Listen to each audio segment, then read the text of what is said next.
Thank you, Christina and Ilak, for having me back as your presenter today. We've done a few sessions about CELPIP in the past, and today's session is going to focus on the writing test with a special attention given to time management skills. So what I'm going to do very quickly is just give you a quick overview of what your CELPIP writing test is all about time-wise. And then we are going to do some skills practice today with both writing tasks 1 and 2. So first and foremost, especially when time is of the essence, you must know that you'll have a maximum of 53 minutes total to complete the entire CELPIP writing test if you do take the test. You've got 2 different writing tasks to complete. So the first one is an email, and you're going to be given a maximum of 27 minutes to complete that section. The second writing task is a survey response, where you provide an opinion and explain why you feel that way. And there you're given 26 minutes. So the timing is almost the same for both parts. Now, I'm going to suggest right out at the gates here that I know that some of you, as you start practicing your writing at home and you really hone in your time delivery, you're probably going to finish the entire writing test before the 53 minutes is up. And that's fine. When you do finish your writing, there's a next button on your computer screen, and you can advance yourself more quickly throughout the rest of the CELPIP test. So I say 53 minutes is the maximum, but some of you, I'm confident, will finish ahead of that time. As I say, the more practice you do. So I'm going to start off with our very first time management tip. And this applies really to any language test you're taking and any skill set. I know we're talking about writing today, but part of your ability to dedicate your time to the writing is to get those instructions on the test out of the way. So really the most effective CELPIP test takers that I work with, I do a lot of my own Zoom webinars as well. We've really worked on our ability to skim read very quickly. So you're looking at the instructions on your computer screen at the writing sections. You must understand the background information quickly and also understand things like who you're writing to and which main ideas you must absolutely include if you want to maximize your score on the CELPIP test. So it's not surprising to realize that the faster we can get through those instructions, the more time we're going to have to actually do the writing. And that's where it really counts. So when you're skim reading, and we're going to practice this in just a moment, you really want to be focusing your eyes on the screen just for those key points. So we always have to know for both of our writing tasks who we're going to be writing to. And the instructions will clearly tell you. So please catch that detail. You also must understand your main points. In your email question, they're fairly straightforward because you're given 3 or 4 bulleted points on screen. And they're not very long, but you really just want to pick out the key word or 2 per line so that you understand how your writing is going to be organized and what your ideas will look like. That second writing task, instead of having bulleted points, you're given 2 options, option A and option B. So as quickly as your eyes can manage, you're identifying the differences in those 2 options and making your choice. So we're going to start off with our first writing task, which is writing an email. I'm going to show you a practice test question. This one is publicly available on the CELPIP.ca website, by the way. We've got 2 free practice tests there. So if you ever wanted to go to do the entire test on your own, that's great. But for right now, what I'm going to do is in a moment here, I'm going to give you about 15 seconds of time. I am going to time you. What I want you to do is first read the left-hand side of the computer screen. It gives you the background information that you must understand first. And then when you look over at the right-hand side, you must identify who you're writing to and what those main ideas are in the bulleted points. So after 15 seconds is up, I'm going to underline the keywords on the screen, and we'll see if we've all been able to identify the gist of what this question is asking us to do. So your 15 seconds starts right now.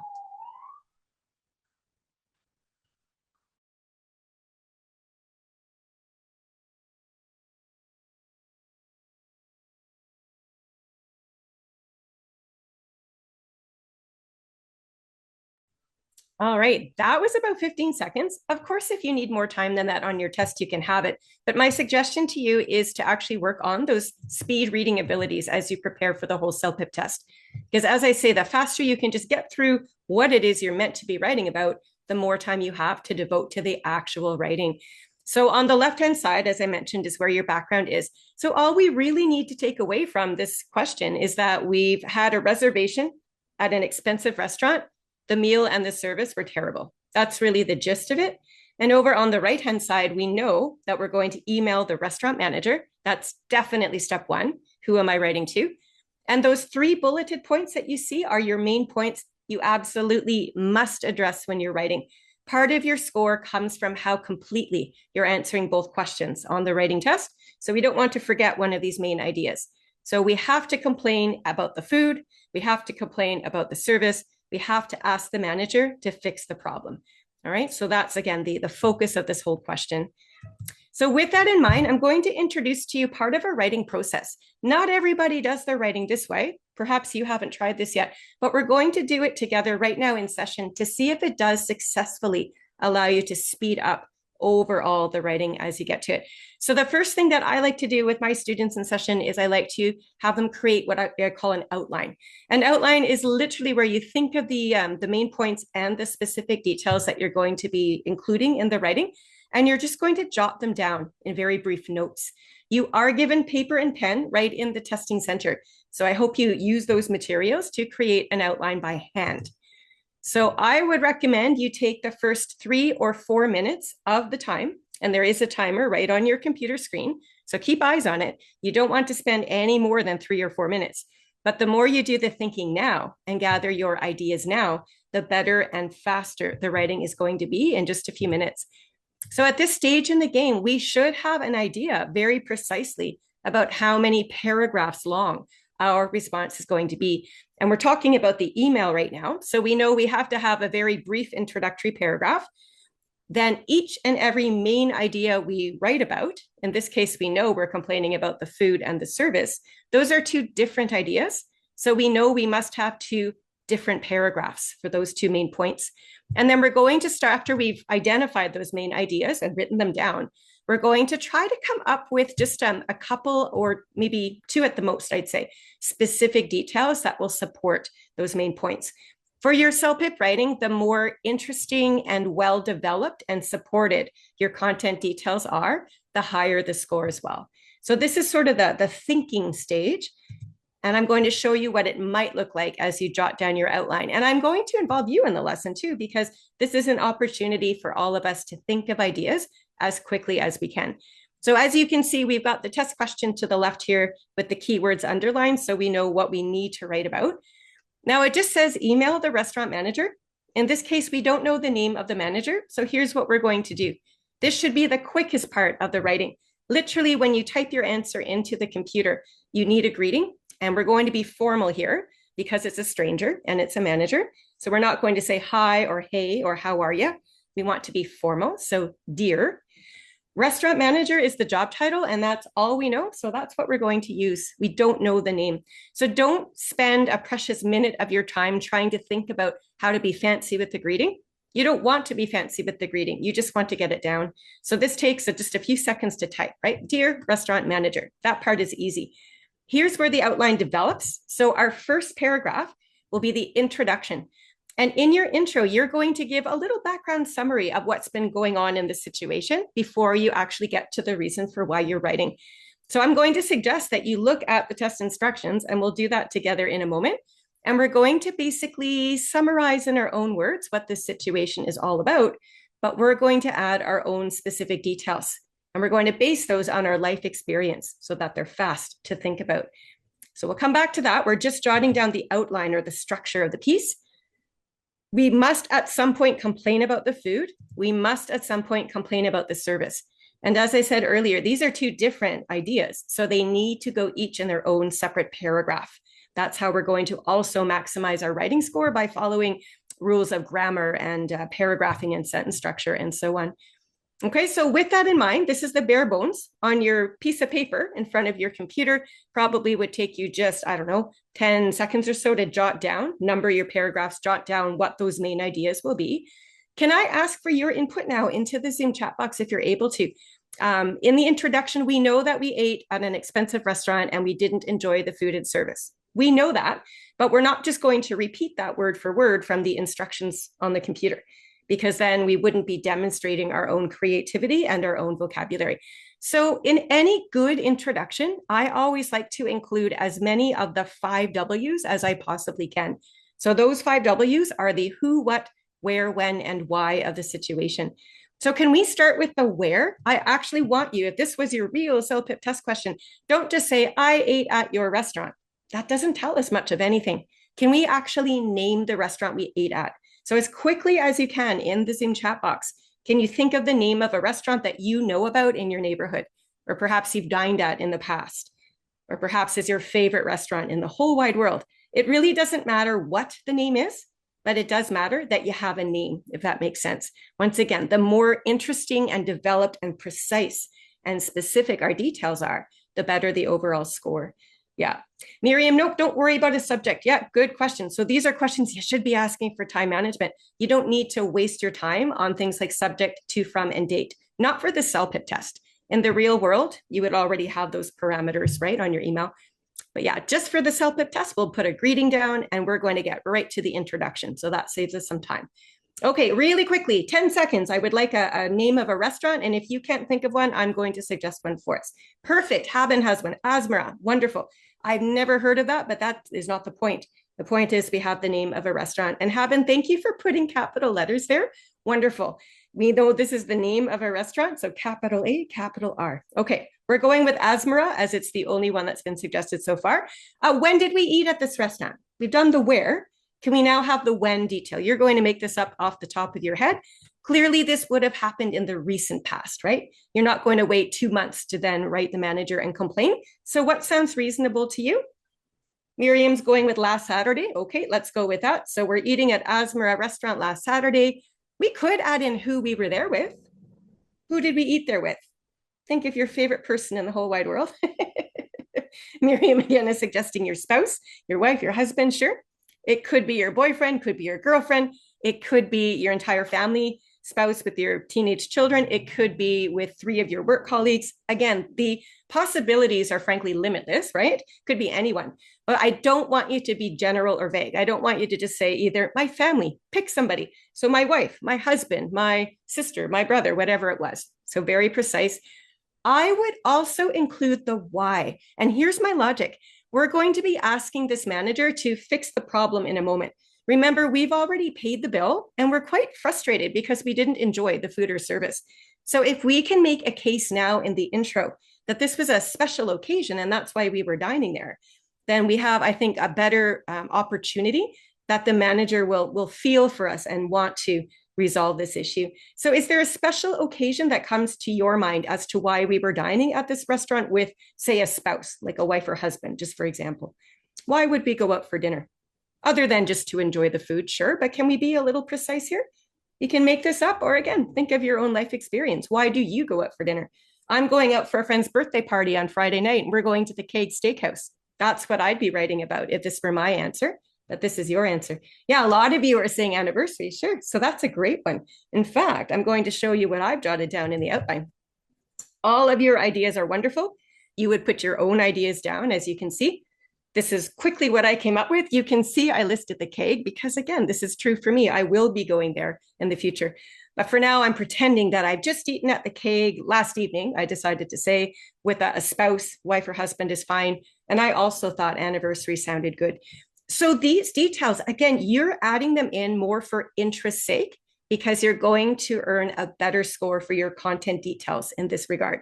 If you can follow this routine all the way through your writing and be precise and interesting, that's exactly what you want to do. So this will go into one sentence as we start typing. That's kind of the intro, and we've now summarized the situation. We will mention in polite language, we hope that we did not enjoy the food or service. That will go into this first paragraph too.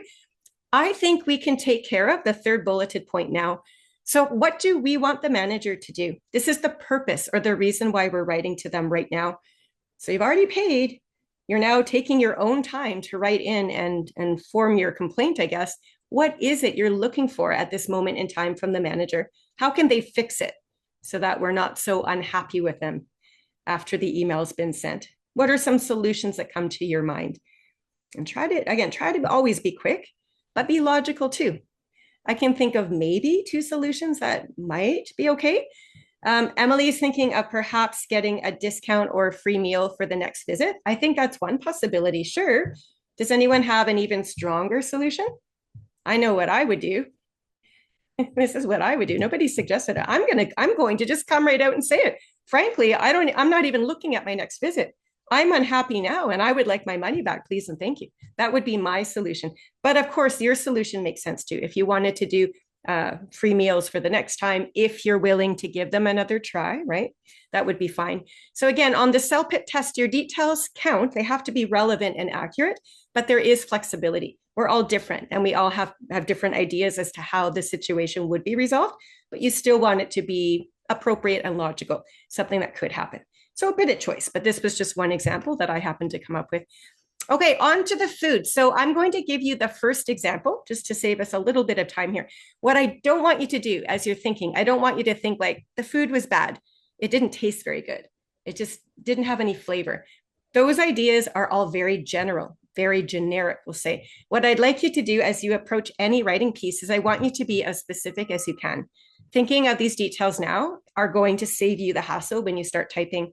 So rather than, again, I went with the Keg, which is a steakhouse, and they're known for their steak and their meat cuts.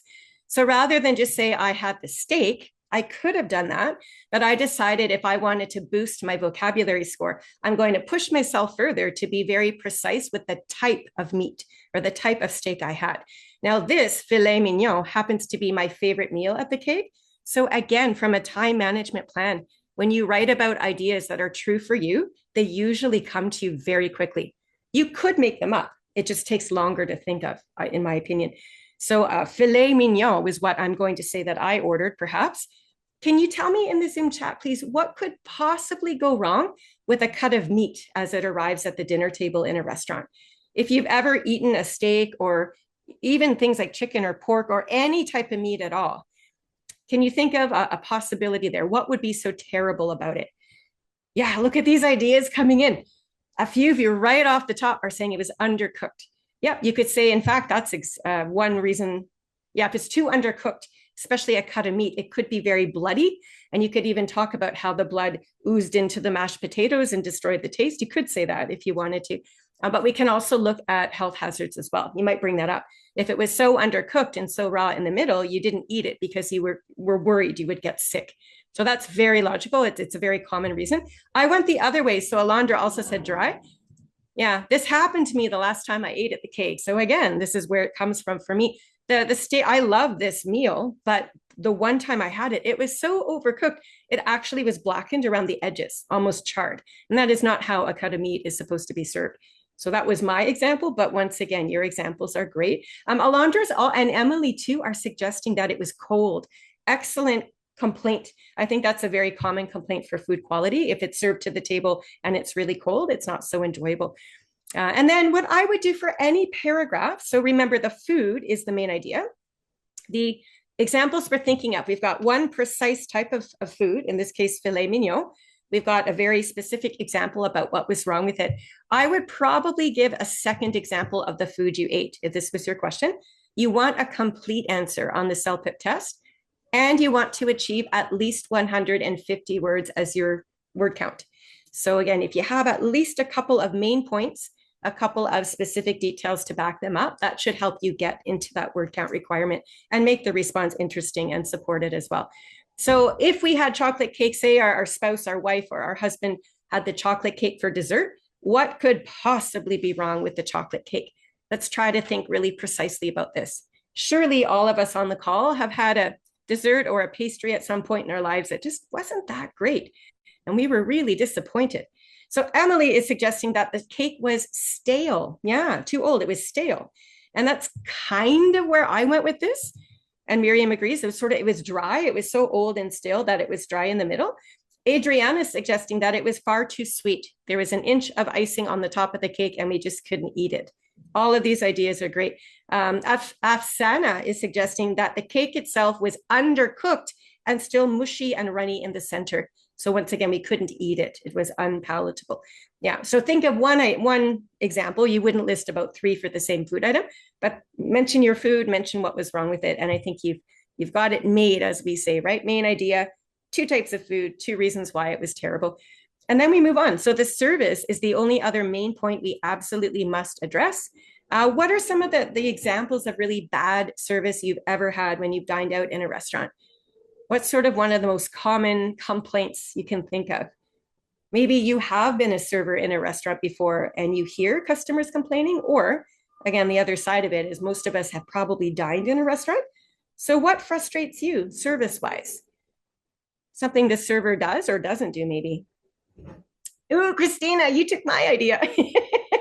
I totally agree with Christina, and Miriam backs you up as well. When the service takes far too long, it frustrates me as well. So I try to go for a strong vocabulary word even in my outline. So I'll remember to use words like this as I write. So we can call that have the server is inattentive, meaning they're just not paying attention to us at all. And that's not very good customer service. I would be very specific. So rather than just say we waited a long time, why not throw in the exact length of time? Again, this is just more well supported. So perhaps we waited 30 minutes for the meals to arrive once we ordered. That seems like a little bit of a long time for a restaurant industry. So that's one example. Perhaps, yeah, and inattentive, Alondra has. I also sometimes dine out in restaurants, I'm sure you have as well, where I just find the service staff very rude, or the hostess perhaps that greets you at the door. They maybe don't even smile. Maybe they have an abrupt tone of voice. Maybe as you're about to ask a question, they walk away from you. So all of these ideas come to my mind because they've actually happened to me personally. I've seen them with my own eyes in a restaurant. And I'm sure a lot of you have experienced those same situations as well. Yeah, and Miriam's got a great word there in the Zoom chat, not just rude, but unprofessional. I like that word too. It sounds more formal, right? More interesting. So we've talked about these details at quite some length as I'm really trying to demonstrate how important it is to be interesting and precise with your word choice, but with your ideas as well. When you practice enough at home, eventually what I would like you to be able to do is get up to a level where you can spend about 3 or 4 minutes only quickly thinking of these details and writing them down. And that might sound really lofty right now if you've never tried to outline, but trust me when I say the more you practice this at home, the more it just unlocks pathways. Every question you encounter, you start to break it down and approach it the same way. So your intro, 5 W's, your body paragraphs or middle. What's my main point? What's a detail that makes sense? So it becomes automatic after you've done this enough times. Okay, so imagine again, this is your paper. You've written this by hand in front of your computer in the testing room. So now that you've got your outline, you're ready to start writing. So, whoop, I don't know what's happened there. Sorry, got to pop up. Anyway, so let's assume we've spent about 4 minutes on that outline and we're now sitting there to start writing. My next time management tip is to try your very best to keep eyes on the timer at the top of your computer screen and be mindful of the amount of time on each section of this email that you're writing. So your introductory paragraph, remember, this is the short part. You're giving a sentence of interest and background with those 5 W's, and you're getting to the purpose. In this case, I think we said we wanted a refund. So that's only going to be a couple of sentences anyway. So 3 minutes really is all it should take for that. Okay, now the middle paragraphs, in this case, it's the food and the service. This is where the bulk of your time should be spent, because this is where all of those really important specific details belong, always in the middle paragraph of any piece of writing, email or otherwise. So most of your time here, arguably about 13 or 14 minutes would suffice here.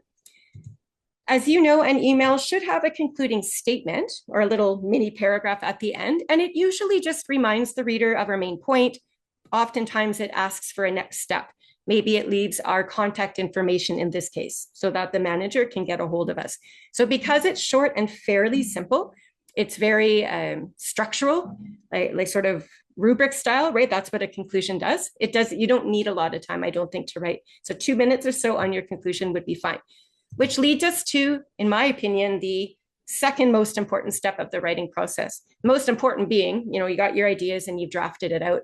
Proofreading means after you've finished writing the entire piece from start to finish, you're going to take 4 to 5 minutes of your time and you're going to read it back yourself all the way through. And this is your opportunity to fix up any mistakes you find.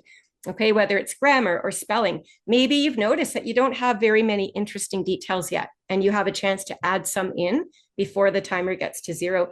Maybe you've recognized that you've repeated the same vocabulary word 6 times. That's not going to help your vocab score. So this is your opportunity, as I say, to fix whatever mistakes you can find. And when you sort of chunk down the sections of a good piece of writing, an email in this case, you'll spend your 27 minutes very wisely. And again, some of you might finish ahead of this, which is ideal. but 27 is the absolute max. On the CELPIP test, if the timer gets to 0, finished or not where you're typing, whatever you've typed into the computer is just going to be submitted to the rating team later on, and they're going to assess. They're reading through to look for your strengths and weaknesses. So you do want to finish ahead of that timer. Anyway, let's look at how we can proofread. I think this is such an important skill, and it's one that some people aren't as practiced with or familiar with. So I'd love to do an example activity with you right now.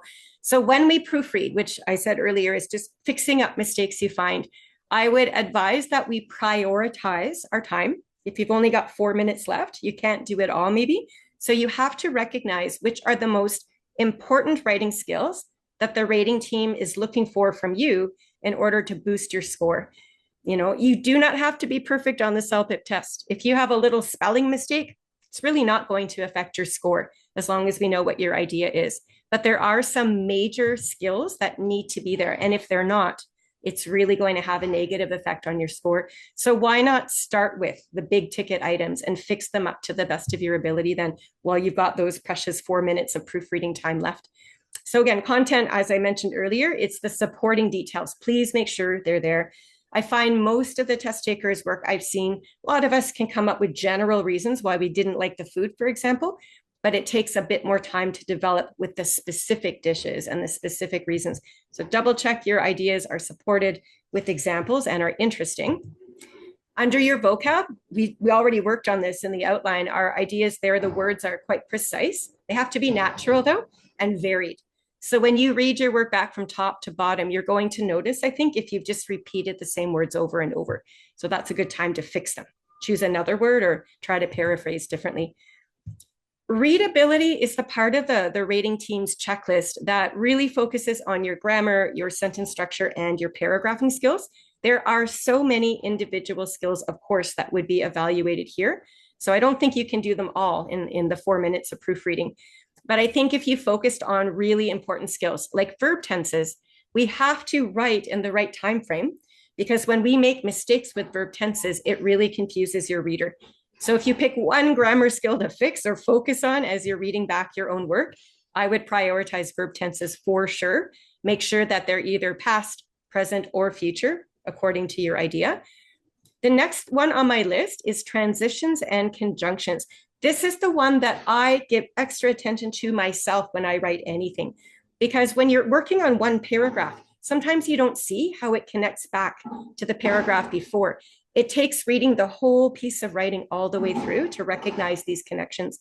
So it might just be adding a word here or there between some sentences to connect them more smoothly, or between paragraphs, etc.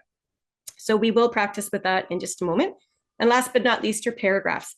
Sometimes on a test like the CELPIP, when people are nervous or under time constraints, or maybe they just haven't learned the rules of paragraphs yet, I have seen submissions where it's a gigantic block of information that's been typed in as the answer. And that's a huge, serious mistake to make. Remember, every paragraph on screen has to contain one main idea only. And the moment you begin a new idea, it's a separate paragraph. So that would definitely be one that I'd encourage you to really keep an eye on as you're proofreading your own work. And the last category, there are 4 of them, as you can see. The last category that the rating team will look for from you is called task fulfillment. And this really deals with how completely you've answered the question. So when you proofread, if you notice that you forgot one of those bulleted points, for example, now's your time. You've got a few minutes anyway. You can quickly scribble down a few ideas and get some of that recognition. And your tone as well. It has to sound professional. In this case, it would be formal. It has to sound respectful. So this is the tricky one, because even though we are complaining and we are maybe a little angry, we don't want to use language that makes us sound angry. We still want to observe a very professional tone. So I'm going to show you a very simple, this is clearly not on your actual test, you would write a longer response. But in this short 1 hour session, I did want to give us some really deep practice with the proofreading. So I purposely made the sample response much shorter than the actual response might have been, had it been a real test question. But I think you'll see it serves our purposes just fine. So can you please read this response from top to bottom? I'll give you about 30 seconds just to skim it through. And I'd like you to start trying to find yourselves the most serious mistakes which mistakes would you fix if you wanted to boost your score on the CELPIP test before the time was out? So again, have a quick read first, please.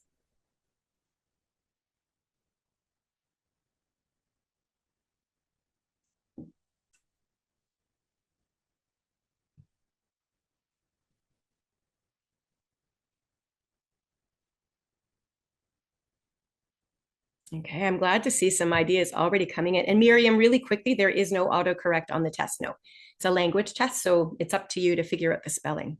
Yeah, there's a spell check feature, and it will underline a word that it doesn't recognize, but you still have to observe the correct spelling yourself. So there's a bit of help, but most of it is the good old brain power. Anyway, Hannah is saying structure. Some of you are noticing some verb tense things. Okay.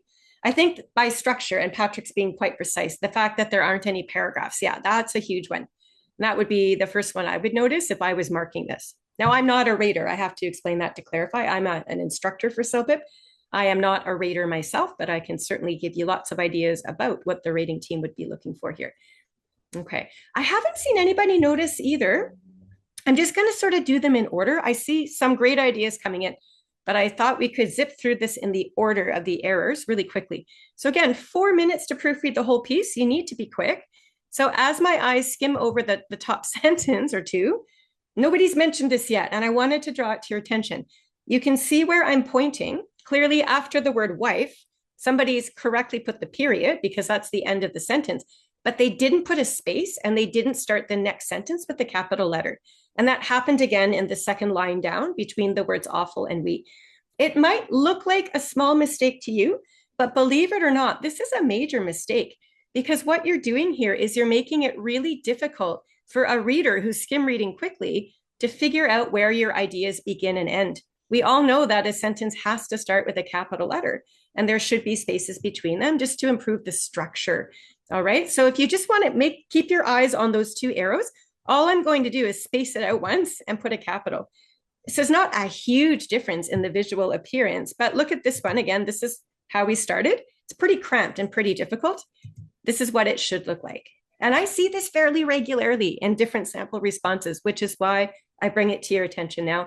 A couple of weeks ago in session, one of my students actually asked in the Zoom chat, are spaces that important? And I said, yes, spaces are really important. So I thought we'd have a quick look at that today, just in case anyone else was not sure. Yeah, we definitely want to space those out. The other big one is definitely the paragraphing skills. Absolutely. There's no paragraphs here. So allow me to quickly just divide the whole response into paragraphs as it should be. I haven't touched any of the other mistakes or words. I've not changed anything. All I did is I chunked down the ideas. So now you can clearly see the greeting up top. That first paragraph's our introduction and our request for the solution. That next paragraph is all about the food. And then we have a short paragraph we need to fix about the service. So this is what you want. You don't want this. This is a major mistake. So both of these mistakes with spacing and lack of paragraphing, that's going to negatively affect the readability score. So now we have, at least we have paragraphs. So that's a better step in the right position. Can I draw your attention to that first paragraph just for now? I actually don't see any grammar mistakes there that we really need to worry about, but I noticed the tone. The tone is really inappropriate. John Smith is the writer of this email, it looks like, and he sounds very angry and borderline rude, if in my opinion anyway. Can you point out a couple of words that John has used in this opening paragraph that make him sound very angry, that are just really inappropriate? Which words should we maybe fix up a little bit to sound gentler and more respectful? Can you pull out a couple or three words maybe? Which ones would you fix if this was your response?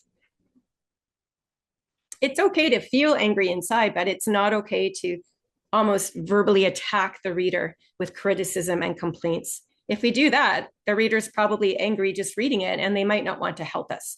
So this is the danger of having that improper tone. Yeah, so right in the chat box, we have almost all of them were mentioned about demand and angry and so on and so on. So I'm just going to underline those words you've suggested. Literally, John says, we are very angry. I laugh. They probably are, but you don't need to type that word for word back to the restaurant manager. It's not helpful. It's not going to make the manager want to help you when you sound angry at them personally. And then we've got really negative words like awful and demand. So we need to find a way to communicate our dissatisfaction and to explain that the food and the service were really not that great, but we want to do it using language that is respectful and gentler. And again, just for time's sake, if you don't mind, I'll show you an example. There are many ways you could revise the tone. This is literally just one example. So I'll read this out to you now, and I hope you can see it still communicates our concerns, but I think it does it in a more neutral way using gentler language. So we now have, we usually enjoy the food and service at your restaurant, but both were disappointing last night. We request a refund for our bill. So we're just tweaking the language rather than we demand, we're saying we request. Same idea, but it's definitely a gentler tone, which would be more appropriate. Okay, so this is going to help our score under task fulfillment. This is where your tone is actually part of the assessment. So we want to make sure it is appropriate. Yeah.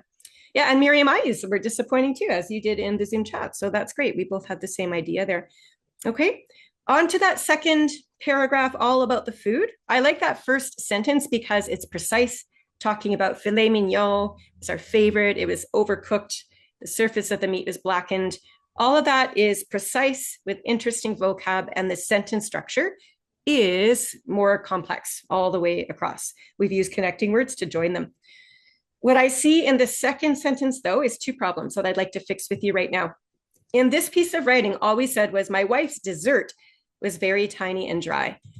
And if you think back to our outline, we actually had the name of the food that we thought was tiny and dry, and it wasn't just a dessert. We want to be precise, it's chocolate cake. So this is another tip. When you've outlined your ideas, remember to use them. I've seen that happen too sometimes, where we put all some great details down, but they need to actually make it into the writing. So dessert is too general. A dessert could be so many different things, but now we're being quite precise. So my wife's chocolate cake, or in this case, Nadia is saying tiramisu, lovely taste in desserts. That would be good too. Tiramisu, too tiny and dry. Yeah, that would work as well. So I think that works out, not too bad. We'll come back to that, I think, in just a moment. I really want to spend time here. If this was a real test, we'd need to get moving forward, because this paragraph, first of all, sounds angry again. And the service, it was terrible too. That the tone is inappropriate, but also those sentences are so short and simple. We want to do something to beef it up, right? To make it longer and more interesting and detailed. So when you think back to the outline that we created, talking about slow service and such, this is what it would look like if you took those ideas and wrote them into longer sentence structures. So the service was slow. It took almost 30 minutes for our food to arrive. The server was not very friendly either and never smiled, and so on. So we've made lots of great improvements. One more little proofreading thing I wanted to draw to your attention. And as I said, this is my weakness. When I read my work through, I have to be very careful here. I think we have a lot of great work already on the screen, but we are missing some connections. We've got sort of individual sentences side by side, but there's no smooth connection there. So could we add one word right there where I'm pointing to connect that first sentence to the second? It says, I ordered the filet mignon, my favorite dish, but it was so overcooked that the surface of the meat was blackened. Something, my wife's chocolate cake was very tiny and dry. And you don't have to be really fancy and complex here. I don't want you to force words in that don't make any sense at all. I would go with also myself. Yeah. The word and, Immaculata, it makes sense here. But in my advice here as an instructor, I would try not to use the word and if there's another word you could use instead, just because the word and is so common and so simple. I think just about any other word would be a little bit higher level. So also works the same way. So I think I would go with that. And yeah, Miriam, you've got a different connection. I kind of went in a different direction, but what you're already thinking about is how can we get that sentence just a little bit more complex? We know the rating team loves longer, more complex sentences that actually make sense. So I just tacked on one more idea, right? Also, my wife's chocolate cake was very tiny and dry, so it was an unenjoyable dessert. So that made sense to me. Compound sentence now. And maybe we could do the same here. The service was slow. It took almost 30 minutes for our food to arrive. It's screaming out for some sort of a connection there, a conjunction, a transition, a word that's just going to smooth these ideas together. Yeah, anything coming to your mind? Let's try to be a little fancier than also if we can. What else could we do here? The service was slow. That's a short, simple sentence, and I don't love it. But if we could get a bit fancy with our connection, I think it actually passes the grade. The service was slow. In fact, it took almost 30 minutes for the food to arrive and so on and so on. All right. So that second sentence now has that proper connection. And we're demonstrating a variety of structures that we know how to use well. Yeah. Preeti, sorry, I wouldn't use therefore because therefore is, it doesn't make sense in this context. I'm trying to explain how or why to make it simple. We're giving an example in this case about how the service was slow, and therefore is when you've made a point and you're proving it to be true. So taking 30 minutes for the food to arrive is not the only example that makes sense for slow service, if that makes any sense. Yeah. So the service was slow. So for example, it took 30 minutes, or for instance, or in fact. So we're using this type of a connecting word to indicate that we have an example of just how slow that service was. So that's the more accurate meaning than therefore. Therefore makes sense in other contexts. Yeah, but you're on the right track. You need a conjunction of something there anyway. And the only thing missing from here, as you proofread, I hope you would recognize, is you don't have a concluding statement yet. So we've already made our case well enough in the whole body of this email. What's missing is probably our phone number. If you actually want the restaurant manager to get a hold of you, it would be helpful. I know they have your email, but I think a phone number is customary. Look at the tone. It's polite. Please contact me at this phone number to confirm details for a refund as we've requested. It's a little assertive, I will say myself, but what we're doing here is we're trying to remind the restaurant manager. In the opening, we asked for a refund. We've now given lots of evidence to say why we feel we deserve that refund. And at the bottom, we're reminding the manager that we'd still really like that refund. And, let's discuss it further. We're pushing a little bit for that refund, but I don't think it crosses the line into bossy or demanding. We're looking to confirm the details. So we'll leave it at that for now. Okay, so again, proofreading, so important to look at what skills am I going to fix in the time I have that will be most important to boost my score. In session, I will say to you, a lot of students I find sort of the only skills they look for are things like missing capital letters and perhaps a misspelled word and so on. And those mistakes, sure, if you can find them and fix them, that's great. But those mistakes are so small and minor. They don't have a really big effect on your score.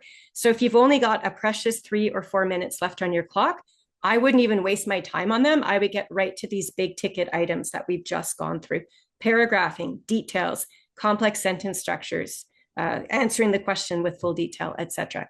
Those skills are going to help you much more to achieve a better score on the CELPIP test.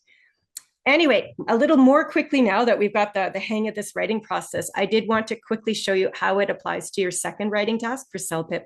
So this is the survey response question.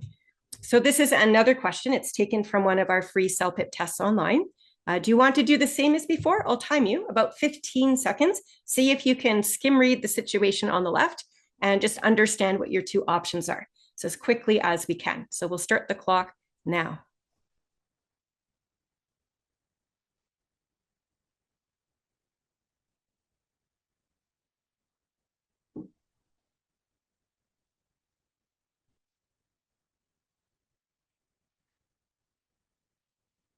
All right, that was about 15 seconds. I don't know if everyone's finished. Maybe I'm rushing you a little bit. Again, you could take longer if you needed it, but I hope we can practice at home, skimming just for the main details. So the situation on the left, basically all we need to know is the city has this green space. It wants your input. What do you, as a resident there, want this green space to be developed into? That's our takeaway from the situation. On the right-hand side, you always are faced with two options in task B. So you can see option A or B, and you have to know the main difference between them. So it's either going to be a shopping complex or a recreational park. There are other details on the screen here, like shopping complex would include a shopping mall, restaurants, and so on, movie theater. You can and should, I think, draw those details into the writing piece. But for right now, as you're just trying to outline, I think it's really important just to understand those two options and make a selection. And we've already got some of you in the Zoom chat saying which option you would prefer. I'm going with B. I love to be outdoors and active, so I would go with the recreational park. But of course, you could choose A. My best advice is to select the option that you have more reasons to understand why it would be the better choice for the city, even if it's not true for you in real life. You have a time limit, as you know, on the test. Pick something that's easy to support where the reasons just come to you automatically. And don't overthink it. Don't switch your mind back and forth. Make a selection immediately and then spend the rest of your time developing it. That's how you will finish with a focused mind. So we're going to use more or less the same writing process that we already used in task one. So the writing process doesn't change. It doesn't matter what you're writing. It's a good practice to think of our ideas and organize them on paper first. So for task two specifically, we are going to choose the option. We don't have bulleted points like in task one, but we have option A or B. And as soon as you've got that on a piece of paper for your outline, you would want to come up with at least 2 reasons, possibly 3. That part depends on you. You could get away with 2 reasons if you've got lots of supporting examples and you've achieved at least 150 words. That would still be acceptable for CELPIP. And just as we did in task one, we're still going to keep an eye on the timer and allot that specific number of minutes for each part. So we know the introduction is so short. For task 2, you're literally identifying the option you've selected. So that won't be hard and won't take a lot of time. It's the body paragraphs in the middle that you're going to devote most of your writing time to. You've got your conclusion and then 4 minutes, possibly 5, depending on you, to proofread it through as we've demonstrated. So just for time's sake today, if you don't mind, I've gone ahead and shown you an outline that I whipped up really quickly. It took me about 3 or 4 minutes to do this myself. So right at the top, I wrote down recreational park. That's the option I wanted. Notice I did not say option B. Don't do that in your writing. Remember, we want to be precise and specific. So when you start typing this response, you're going to say something like, the green space in town would be better developed into a recreational park. Be very precise about it. I came up with 2 reasons, and I was thinking again about my own lifestyle and what I like to do outside in nature, as it's a passion of mine. So I thought it made sense and was relatively easy to support benefits to the townspeople for physical health and mental health. Those 2 ideas sort of go hand in hand, but they're different types of health. So therefore, they're going to be in different paragraphs. So we've got the structure. Under the physical health part, some of these details came from the test instructions. So it mentioned there would be a sports complex or a sports arena. So I took that word arena and I, in my own mind, thought, well, what could the townspeople do in an arena? Oh, they could play soccer, for instance, right? There could be soccer leagues. What have I done in parks before as a child or as an adult? Well, I used to, as a kid, play croquet. I've seen people around me in Vancouver playing badminton. So just pick ideas that you know about because they come to you so quickly. Under mental health, part of the instructions on the test mention things like a petting zoo. So I thought, well, if you want to feel less stressed and happier in general, when we spend that social and quality time with family and friends, it tends to uplift us. And we could draw in things like the petting zoo that was mentioned in the instructions or picnics. That's something I like to do. So it came to me very quickly. And the conclusion will more or less remind the reader what it is we were wanting to develop the space into. All right. So the draft I timed myself, took about 18 minutes or so, actually not quite as long. But you've got the outline. So now it's a matter of penning it out into the computer screen. Can you take about, again, just 40 seconds, 50 seconds, just to skim read? And as we did before, see if you can start to identify make some big changes that are really going to make a difference in your CELPIP score, now that we know what the rating team is looking for. So we might not have time to do it all, but what are some definite improvements that could be made? Let me know when you see something.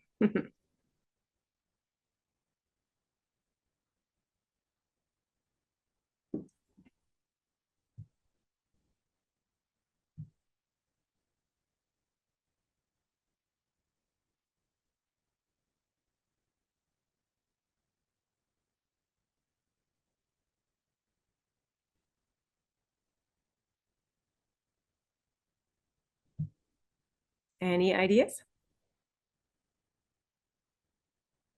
It's pretty good the way it is, but there are definitely some things that we'd want to correct if we can spot them. And I'll give you a huge hint. A lot of these errors are similar to the ones that we already corrected for task 1. So I made similar errors with the hopes that we could find them again just for extra practice today. We've got the paragraphs. Thank you for doing that.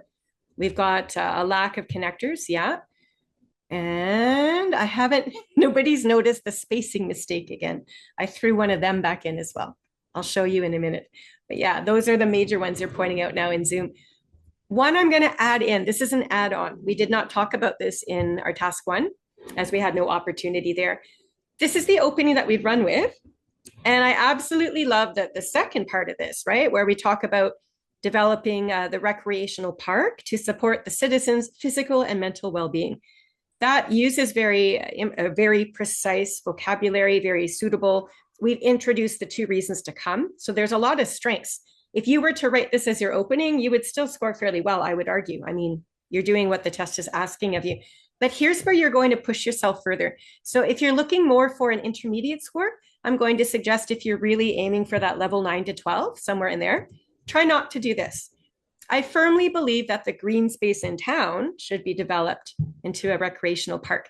These exact words, by the way, came directly from the test instructions. They've been copied and pasted. And we never want to do that. It gives us no opportunity to present our own vocabulary. All right. And also, green space in town is just very common. All those words are common vocabulary. They're not that interesting. We don't have any sense of where the space is. So to fix that, to make it more precise and interesting, what I would suggest you try to do, again, is think of an actual space, an actual plot of land that you know about in your city. It could be where you live now or where you used to live. And that's what I did. So I've replaced the common generic phrase up top with my own more precise details down here in the bottom. I firmly believe that Pembroke's vacant lot behind Sewell's Marina should be developed into this recreational park and so on. I used to live in a city called Pembroke, and another city where I grew up had a marina called Sewell's Marina. So again, I'm just grabbing at names that I know and throwing them into a sentence. The CELPIP test is not going to fact check you to make sure that this location actually exists. So it's okay to make up locations, but I hope you can see the difference between the very uninteresting green space in town and now the more developed Pembroke's vacant lot behind Sewell's Marina. That's really advanced level. Okay, so again, up top was acceptable for sure. I mean, it's fine if that's the level you're at, but if you're already writing that way, push yourself to go further and to elevate your scores even more. Okay, now here's one gigantic middle paragraph, and some of you in the Zoom chat correctly identified. We should have 2 paragraphs here. So here's the challenge for you right now. Can you have a look? Where does the second paragraph start? Can you maybe pull out the first 3 words of the sentence where we need to move that whole paragraph down? So you're looking for the shift in topic. This is something that you want to be able to do on your own when you write anything, CELPIP or otherwise. Can't have 2 main ideas crammed together. It's confusing for the poor reader. So who's going to find it first? Ooh, Immaculata. Look at this. Wonderful, wonderful. Pretty, a lot of you are now noticing it. Yeah. Right about here. This is where we start talking about mental health, and that is a completely different topic than physical exercise. So we want to separate those out like it looks here. You can already see how the brain is appreciating the organization. The reader now understands you've got 2 different ideas that you're going to be supporting. Okay, so we won't have time to do the whole thing now, but I wanted to have a look at body paragraph 1. And I think somebody has noticed, nobody noticed the little tiny subject verb agreement error right there. Physical exercise improves health. Subject verb agreement, I would say, is a pretty major mistake to make. So let's try to fix that. This sentence sounds good on its own, but one of you noticed that I made purposely one of those little spacing mistakes for you to fix. But the sentence, it also strengthens muscles. The vocab sounds wonderful and the idea is appropriate, but that sentence is really short and simple. So it will be really easy to just connect it back to the opening and improve that a bit more. And the only other thing I noticed, I don't think anyone else has noticed this quite yet, would be here. So I think we need some sort of a connection there because we've got sort of 2 examples. So when you improve the whole thing, this is what it looks like. right? So physical exercise improves health and strengthens muscles. I would just do that in one sentence. Notice I corrected the spacing error in the next sentence there that's been highlighted yellow for you, but I also added in a little bit of a sentence opener to make it into a complex sentence. So it now reads, if an athletics arena was constructed within the park, residents could play baseball, soccer, and other team sports. They could also play lawn games like badminton and croquet and so on. So that word also just made sense there. I didn't want to overthink it. I wanted something that just linked the ideas together. Okay. And again, we don't have a ton of time as we're proofreading. So these are little adjustments you're making on the fly, as we say. So we won't take the time to go through the rest. The rest was pretty okay anyways. You can always review this recording and have a look at the whole thing top to bottom. I'll just point out quickly in that third paragraph that I haven't gone over with you. The only two adjustments, as you can see, I've added in are adding more connecting words, particularly the usage of the word likewise. In that second part, it's a little more sophisticated sounding. You'll notice the word count's a little bit, we've added more words, I guess. I think we started with 166 words. We've now added a few phrases and different connecting words in. So we're now sitting at 172 words. So as you proofread, please make sure you're still within those, the word count requirements, which is part of your task fulfillment score. Anyway, let's summarize so we can finish up here on time. With your writing time management, as we said, the way we started is the faster you can read the question and understand the keywords, the more time you have, of course, to do the writing. I would encourage you to at least try outlining at home the next time you practice. If you've never tried it before, give it a go, find paper and pen. Please use paper and pen at home because that's what you'll be doing in the computer room. And you want to replicate the test environment as you study. So you're more used to that. But yeah, even try to keep an eye on the time and see how many ideas you can really think up in about 3 to 4 minutes. At the very least, I want you to be able to envision the paragraph structure.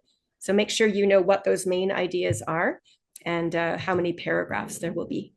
So you start writing, keep an eye on your time. Don't spend 10 minutes on your intro. That's not a good use of time. The intro is short, 3 minutes maybe. Spend most of your time, half of your time on the middle paragraphs, a few minutes more for your conclusion, and then 3 to 4 minutes even to proofread would be great. Proofreading is so important to catch little mistakes that you didn't notice earlier.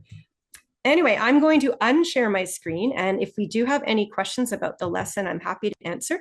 And I know Christina, of course, would have some words, and we'll do the draw for the free week at ILAC, which is exciting as well. So please let me know if you've got any questions in the Zoom chat is fine.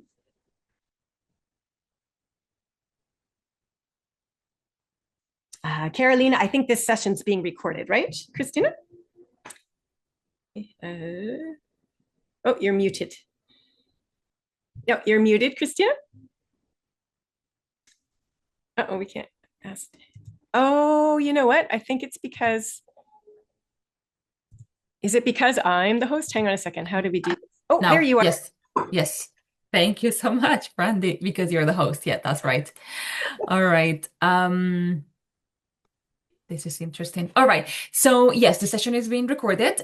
We will save it on YouTube and then we will share it with everyone via email as well. So thank you so much, Brandy, for the amazing session. I'm sure everyone got fantastic tips that they will apply on the test.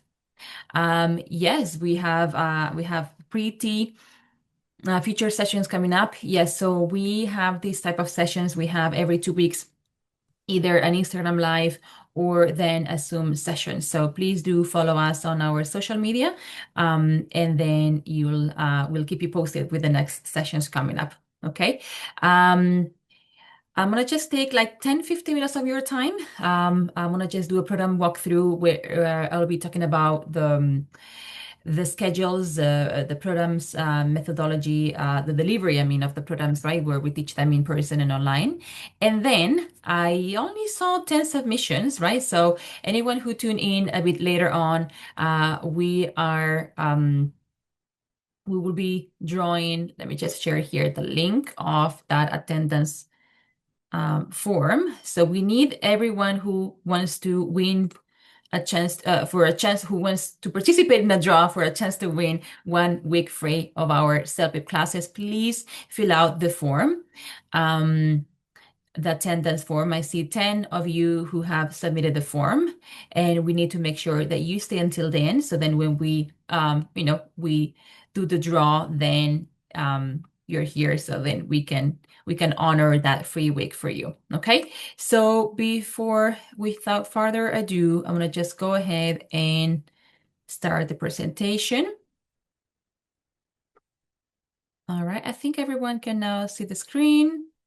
Yeah, you can see the screen right now. Okay, so this is the form that I'm referring to. Okay, so it's very short and quick to fill out. So you will enter your first name, last name, email, your phone number, and then you'll select the CELPIP demo lesson.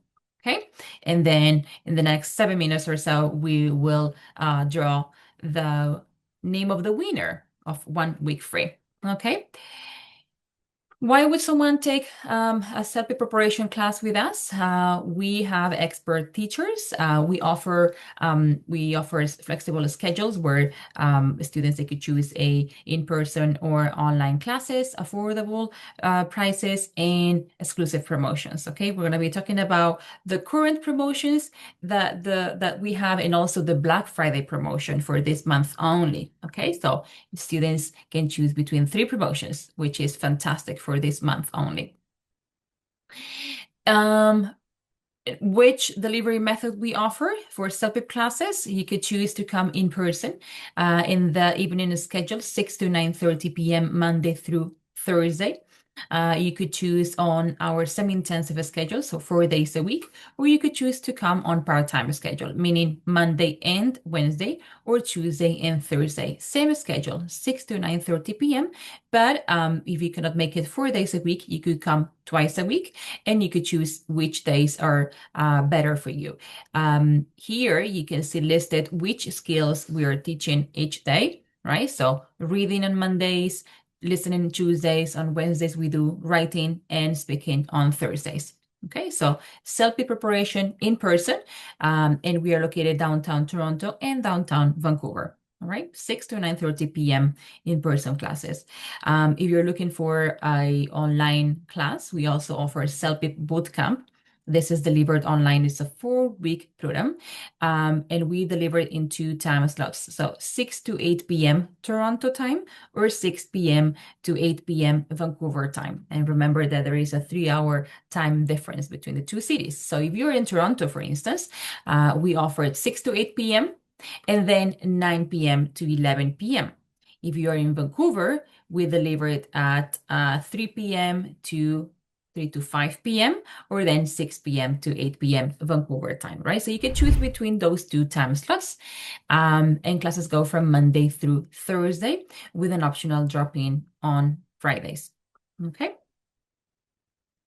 Now, in terms of the promotions, so we have this regular promotions that we've been having, very successful promotions that we've been having for a couple of months now. So students, they can choose between promotion A or B, where you could get either extra weeks for free. So when you register for 5 weeks, you get an additional week for free. So meaning you pay for 5, but you study for 6, or you pay for 10, but you study for 12, right? So that's the first promotion. Second promotion that you could choose from is getting the CELPIP test for free. I know that there were some of you who asked the question in terms of the fees, what's the price? So after taxes, it comes up to $327. Okay, the CELPIP test. So if you want to get that for free, when you register for a CELPIP preparation class with us for a minimum of 8 weeks on a full-time semi-intensive schedule, or 12 weeks part-time, ILAC will cover the test fee. Okay, here you can see our regular fees. So for the full-time semi-intensive schedule, the price is $190 per week, or $130 per week for the part-time schedule, and materials are provided. Okay, those are the 2 promotions that we have. They cannot be combined, so you will pick the best promotion for you. And then we have, for the month of November only, our Black Friday promotion. All right. So you could either select the semi-intensive schedule where the regular price is 190 per week. And now for the month of November, for bookings received until the end of the month, until November 30th, the price goes down to 150 for the semi-intensive schedule or $100 per week for the part-time schedule instead of the regular $130 per week. All right. So you have those three promotions that you could choose from. And again, promotions cannot be combined. So you will make the decision as to what's the best promotion that, for you. All right. But again, the Black Friday promotion is only until the end of the month. The good thing is that you could secure this promotion when you register and complete the payment this month of November, but you have up until May to start your booking. So if you're still hesitant whether to start your classes right now, that's totally fine. As long as you complete your booking this month of November, you can start maybe in the new year, maybe in January or February, all right, with this Black Friday feast. So that's an amazing, amazing promotion for this month of November. Next, anyone who might be interested in the online class, we call it like CELPIP boot camp. So classes start every 2 weeks. You could either do 2 weeks or 4 weeks. So you could select also the skills that you want to focus on. And the tuition fee is $100 per week. Registration fee, $50 one time only, and materials are already provided as well. We also offer, besides demo lessons, same as today's demo lessons, we offer free trial lessons. So for those who are either in Toronto or Vancouver and want to come and join one trial class for free, we offer those at night in the 6 to 9:30 p.m. schedule. So you only need to connect with us. We can book the free trial lesson Monday, Tuesday, Wednesday, or Thursday, any of those days. Okay. We also offer a referral program. So maybe you're not looking for any preparation classes, but you might know a neighbor, a friend, a relative who might be interested in CELPIP preparation classes.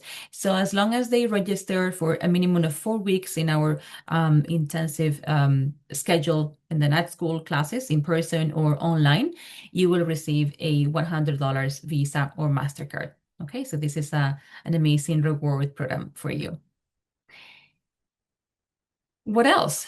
If you're interested in coming and visit us, this is where we are located. So downtown Toronto and downtown Vancouver.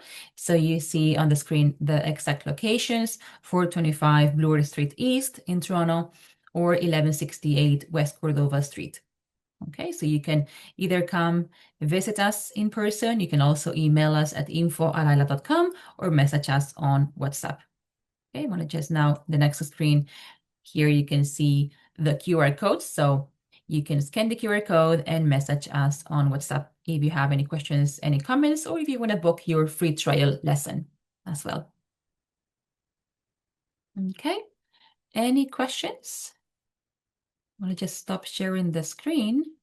Now that we have, where can I find the form? So for the form for the attendance, I'm going to just paste it here in the chat again. I'm going to just leave like 1-2 minutes for everyone to make sure that you fill out the form, the attendance form. So I'm going to be drawing the winner's name in just 2 minutes. And then Alondra, you had a question. Your ILAC's English level was 13. How many weeks could I register for the test? That's a very good question. Thank you. So let's say you are considering taking the CELPIP bootcamp program, which is delivered online. You could register 2 or 4 weeks. So within 4 weeks, you will be ready to, to get like a very good score. We should aim for like CLB 10 at least, right? So I would say 4 weeks, that would be great for you. Yeah. Same for in-person classes. I mean, your level is already high enough. I don't know how long ago you finished your classes at ILAC, but if it was within the last 6 months, then you do not need to take another placement test. If it's been longer than that, then you will need to take another placement test just to make sure that you are at that advanced level. Yes, let me just share the screen again for sure, Luis. Okay. So I think you refer to Just one more up. This one, Luis, this is what you refer to, right? Let me just check your chat here. Full-time, part-time? Yes, okay, good. I'm just going to make sure. Yes, so for the full-time or semi-intensive schedule, right? So that means that you'll be coming 4 days a week, right? From Monday through Thursday. And then schedule is from 6 to 9:30 p.m. Okay, so 3 hours and a half, 4 days a week, and you can see which skill we teach each day. Okay, if you were to come on a part-time schedule, then if you choose Monday and Wednesday, you know that you're coming for reading and writing, or Tuesday and Thursday, we do listening and speaking.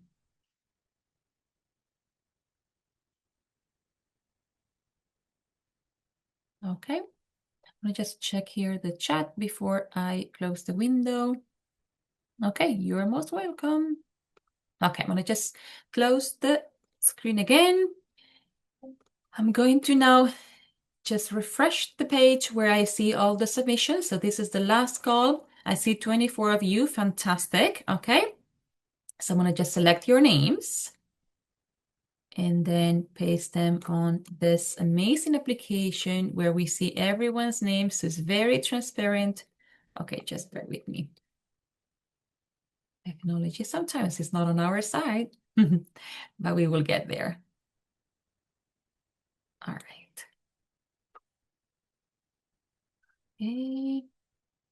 Okay, I have everyone's name here.